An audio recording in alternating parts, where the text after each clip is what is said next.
بسم اللہ الرحمن الرحیم۔ یاسین، قسم ہے قرآن کی جو ہمت سے بھرا ہوا ہے۔ اے محمد صلی اللہ علیہ وسلم، بے شک تم پیغمبروں میں سے ہو، سیدھے راستے پر ہو۔ یہ قرآن غالب اور مہربان کا نازل کیا ہوا ہے تاکہ تم ان لوگوں کو جن کے باپ دادا کو خبردار نہیں کیا گیا تو خبردار کر دو۔ غفلت میں پڑے ہوئے ہیں، ان میں سے اکثر پر اللہ کی بات پوری ہو چکی ہے، سو وہ ایمان نہیں لائیں گے۔ ہم نے ان کی گردنوں میں توق ڈال رکھے ہیں اور وہ ٹھوڈیوں تک پھنسے ہوئے ہیں، ان کی گردنیں اکڑی ہوئی ہیں، اور ہم نے ان کے آگے بھی دیوار بنا دی اور ان کے پیچھے بھی، پھر ان پر پردہ ڈال دیا تو یہ دیکھ نہیں سکتے، اور تم ان کو خبردار کرو یا نہ کرو، ان کے لیے برابر ہیں، یہ ایمان نہیں لائیں گے۔ تم تو صرف اس شخص کو خبردار کر سکتے ہو جو وہ اس نصیحت کی یعنی قرآن کی پیروی کرے اور رحمان سے غائبانہ ڈرے، سو اس کو مغفرت اور ثواب کی بشارت سنا دو۔ بے شک ہم مردوں کو زندہ کریں گے، اور جو کچھ وہ آگے بھیج چکے اور جو ان کے نشان پیچھے رہ گئے ہم ان کو قلم بند کر لیتے ہیں، اور ہر چیز کو ہم نے کتاب روشن یعنی لوح محفوظ میں لکھ رکھا ہے۔ اور ان سے گاؤں والوں کا قصہ بیان کرو جب ان کے پاس پیغمبر آئے، یعنی جب ہم نے ان کی طرف 2 پیغمبر بھیجے تو انہوں نے ان کو جھٹلایا، پھر ہم نے تیسرے سے تبعیت کی تو انہوں نے کہا ہم تمہاری طرح پیغمبر ہو کر آئے ہیں۔ وہ بولے کہ تم اور کچھ نہیں مگر ہماری طرح کے آدمی ہو، اور رحمان نے کوئی چیز بھی نازل کی، تم محض جھوٹ بولتے ہو۔ انہوں نے کہا کہ ہمارا پروردگار جانتا ہے کہ ہم تمہاری طرف پیغام دے کر بھیجے گئے ہیں، اور ہمارے ذمے تو صاف صاف پیغام پہنچا دینا ہے، اور بس۔ وہ بولے کہ ہم تم کو اپنے لیے منحوس سمجھتے ہیں، اور اگر تم باز نہ آئے تو ہم تمہیں سزا سرسار کر دیں گے، اور تم کو ہم سے دکھ دینے والا عذاب پہنچے گا۔ انہوں نے کہا کہ تمہاری نبوت تمہارے ساتھ ہو کیا اس لیے کہ تم کو نصیحت کی گئی ہے؟ نہیں، بلکہ تم ایسے لوگ ہو جو حد سے تجاوز کر گئے ہو۔ اور شہر کے پہلے کنارے سے ایک آدمی دوڑتا ہوا آیا، کہنے لگا کہ اے میرے قوم کے لوگوں، پیغمبروں کے پیچھے چلو، ایسوں کے جو صلہ نہیں مانگتے، سیدھے راستے پر ہیں، اور میں کیوں اس ذات کی پرستش نہ کروں جس نے مجھے پیدا کیا، اور اسی کی طرف تم کو لوٹ کر جانا ہے۔ کیا میں اس کو چھوڑ کر اوروں کو معبود بناؤں کہ اگر رحمان مجھے نقصان پہنچانا چاہے تو ان کی سفارش کچھ بھی فائدہ نہ دے سکے اور نہ مجھے چھڑا سکے؟ تب تمہیں کھلی گمراہی میں پڑ گیا۔ میں تو تمہارے پروردگار پر ایمان لایا ہوں، سو میری بات سن رکھو۔ حکم ہوا کہ بحث میں داخل ہو جا۔ بولا کاش میری قوم کو پتہ چل جائے کہ میرے رب نے مجھے بخش دیا اور مجھے عزت والوں میں شامل کیا۔ ہم نے اس کے بعد اس کی قوم پر کوئی لشکر نہیں اتارا اور نہ ہم اتارنے والے تھے۔ وہ تو صرف ایک چنگاڑ تھی، سو وہ اس پر سے نہ ڈرا بجھ کر رہ گئے۔ بندوں پر افسوس کہ ان کے پاس جب کوئی پیغمبر آتا تو وہ ان سے تمسخر ضرور کرتے۔ کیا انہوں نے نہیں دیکھا کہ ہم نے ان سے پہلے بہت سے لوگوں کو ہلاک کر دیا؟ اب وہ ان کی طرف لوٹ کر نہیں آئیں گے اور سب کے سب ہمارے روبرو حاضر کیے جائیں گے، اور ایک نشانی ان کے لیے زمین پر موجود ہے کہ ہم نے ان کو زندہ کی یا اس میں سے اناج اگایا، پھر یہ اس میں سے کھاتے ہیں، اور اس میں کھجور اور انگوروں کے باغ پیدا کیے اور اس میں چشمے بھی جاری کر دیے تاکہ یہ ان باغوں کے پھل کھائیں، اور ان کے ہاتھوں نے تو ان کو نہیں بنایا، تو پھر کیا یہ شکر نہیں کرتے؟ وہ ذات پاک ہے جس نے زمین کے نباتات کے اور خود ان کے اور جن چیزوں کی ان کو خبر نہیں سب کے جوڑے بنائے، اور ایک نشانی ان کے لیے رات ہے کہ جس پر سے ہم دن کو کھینچ لیتے ہیں تو اسی وقت ان پر اندھیرا چھا جاتا ہے اور سورج اپنے مقرر راستے پر چلتا ہے۔ یہ اس غالب داتا کا مقرر کیا ہوا اندازہ ہے، اور چاند کی بھی ہم نے منزل مقرر کر دی، یہاں تک کہ گھٹتے گھٹتے کھجور کی پرانی شاخ کی طرح ہو جاتا ہے۔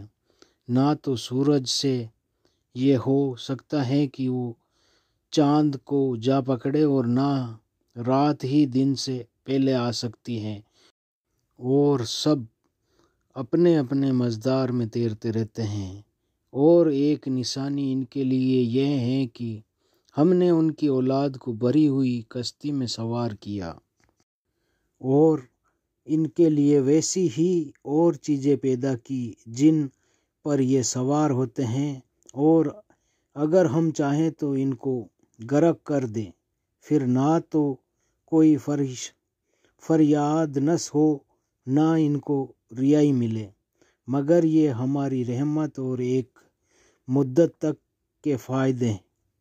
اور جب ان سے کہا جاتا ہے کہ جو تمہارے آگے اور جو تمہارے پیچھے ہیں اس سے ڈرو تاکہ تم پر رحم کیا جائے، اور ان کے پاس ان کے پروردگار کی طرف سے کوئی نشانی نہیں آتی مگر اس سے منہ پھیر لیتے ہیں۔ اور جب ان سے کہا جاتا ہے کہ جو رزق تمہیں اللہ نے دیا ہے تو تم اس میں سے خرچ کرو، تو کافر مومن کے مطابق کہتے ہیں کہ بھلا ہم ان لوگوں کو کھانا کھلائے جن کو اگر اللہ چاہتا تو خود کھلا دیتا، تم تو کھلی گمراہی میں ہو۔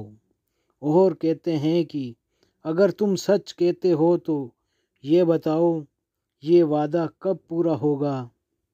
یہ تو ایک چنگاڑ کی منطلب زیر ہیں جو ان کو اس حال میں کہ بہم جکڑ رہے ہوں گے آ پکڑیں گے، پھر نہ تو یہ وصیت ہی کر سکیں گے اور نہ ہی اپنے گھر والوں میں واپس جا سکیں گے، اور جس وقت سور پھونکا جائے گا یہ قبروں سے نکل کر اپنے پروردگار کی طرف دوڑ پڑیں گے، کہیں گے ہائے یہ بربادی، ہمیں ہماری خواب گاہوں میں سے کس نے جگہ اٹھایا؟ یہ وہی ہے جس کا رحمان نے وعدہ کیا تھا اور پیغمبروں نے سچ کہا تھا۔ وہ تو صرف ایک زور کی آواز ہوگی کہ سب کے سب ہمارے روبرو حاضر ہوں گے۔ پھر اس روز کسی شخص پر کچھ بھی ظلم نہیں کیا جائے گا اور تم کو بدلہ ویسا ہی ملے گا جیسا تم کام کیا کرتے تھے۔ اہل جنت اس روز احاب نساء کے مسئلے میں خوش ہوں گے، وہ بھی اور ان کی بیویاں بھی۔ ساتوں میں تختوں پر تکیہ لگائے بیٹھے ہوں گے، وہاں ان کے لیے میوے ہوں گے اور جو وہ منگائیں گے ان کو ملے گا۔ ان کو پروردگار مہربان کی طرف سے سلام کہا جائے گا۔ وہ فرمائے گا کہ گناہ گارو، تم آج الگ ہو جاؤ۔ اے آدم کی اولاد، کیا میں نے تم سے کہہ نہیں دیا تھا کہ شیطان کو نہ پوجنا، وہ تمہارا کھلا دشمن ہے، اور یہ کہ میری ہی عبادت کرنا یہی سیدھا راستہ ہے، اور اس نے تم میں سے بہت سی غفلت کو گمراہ کر دیا تھا، کیا تم سمجھتے نہیں تھے؟ یہی وہ جہنم ہے جس کی تمہیں دھمکی دی جاتی تھی، جو تم کفر کرتے رہے ہو، اس کے بدلے آج اس میں داخل ہو جاؤ۔ آج ہم ان کے منہوں پر مہر لگا دیں گے اور جو کچھ یہ کرتے تھے ان کے ہاتھ ہم سے بیان کر دیں گے، اور ان کے پاؤں اس کی گواہی دیں گے، اور اگر ہم چاہیں تو ان کی آنکھوں کو مٹا کر اندھا کر دیں، پھر یہ رستے کو دوڑے تو کہاں سے دیکھ سکیں گے، اور اگر ہم چاہیں تو ان کی جگہ پر ان کی صورتیں بدل دیں، پھر وہاں سے آگے جا سکے نہ پیچھے لوٹ سکے، اور جس کو ہم بڑی عمر دیتے ہیں تو اس تکلیف میں اڑا دیتے ہیں، یعنی اسے بچپن کی کمزوری والی حالت کی طرف لوٹا دیتے ہیں۔ تو کیا یہ سمجھتے نہیں؟ اور ہم نے ان کو یعنی اپنے پیغمبر صلی اللہ علیہ وسلم کو شعر گوئی نہیں سکھایا، اور نہ ہی وہ سایہ ہی ہے، یہ تو محض نصیحت ہے اور صاف صاف قرآن ہے، تاکہ اس شخص کو زندہ ہو خبردار کرے اور کافروں پر بات پوری ہو جائے۔ کیا انہوں نے نہیں دیکھا کہ جو چیز ہم نے اپنے ہاتھوں سے بنائی ان میں سے ہم نے نئے اس لیے مویشی پیدا کیے، اور یہ ان کے مالک ہیں، اور ان کو ان کے قابو میں کر دیا، تو کوئی ان میں سے ان کی سواری ہے اور کسی کو یہ کھاتے ہیں، اور ان میں ان کے لیے اور فائدے ہیں اور پینے کی چیزیں ہیں۔ کیا یہ شکر نہیں کرتے؟ اور انہوں نے اللہ کے سوا اور معبود بنا لیے ہیں کہ شاید ان کو مدد پہنچے، مگر وہ ان کے مدد کی ہرگز طاقت ہی نہیں رکھتے، اور وہ ان کی فوج بنا کر حاضر کیے جائیں گے، تو ان کی باتوں کا غم نہ کریں۔ یہ جو کچھ چھپاتے، جو کچھ ظاہر کرتے ہیں، ہم سب معلوم ہے۔ کیا انسان نے نہیں دیکھا کہ ہم نے ان کو لوتھڑوں سے پیدا کیا، پھر یہ تڑک پھڑک جھگڑنے لگا اور ہمارے بارے میں مثالیں بیان کرنے لگا، اور اپنی پیدائش کو بھول گیا، کہنے لگا کہ جب ہڈیاں بوسیدہ ہو جائے گی تو ان کو کون زندہ کرے گا؟ کہہ دو کہ ان کو وہ زندہ کرے گا جس نے ان کو پہلی بار پیدا کیا تھا، اور وہ ہر طرح کی تکلیف کو جانتا ہے۔ وہی ہے جس نے تمہارے لیے سخت درخت سے آگ پیدا کی، پھر تم ان کی ٹہنیوں کو رگڑ کر آگ نکالتے ہو۔ بھلا جس نے آسمانوں اور زمینوں کو پیدا کیا، کیا وہ اس بات پر قادر نہیں ہے کہ ان کو پھر سے ویسا ہی پیدا کر دے، کیوں نہیں؟ اور وہ تو سب کچھ پیدا کرنے والا غالب علم والا ہے۔ اس کی شان یہ ہے کہ جب وہ کسی چیز کا ارادہ کرتا ہے تو اس سے فرما دیتا ہے کہ ہو جا، تو وہ ہو جاتا ہے۔ وہ ذات پاک ہے جس کے ہاتھ میں ہر چیز کی حکومت ہے، اور اسی کی طرف تم کو لوٹ کر جانا ہے۔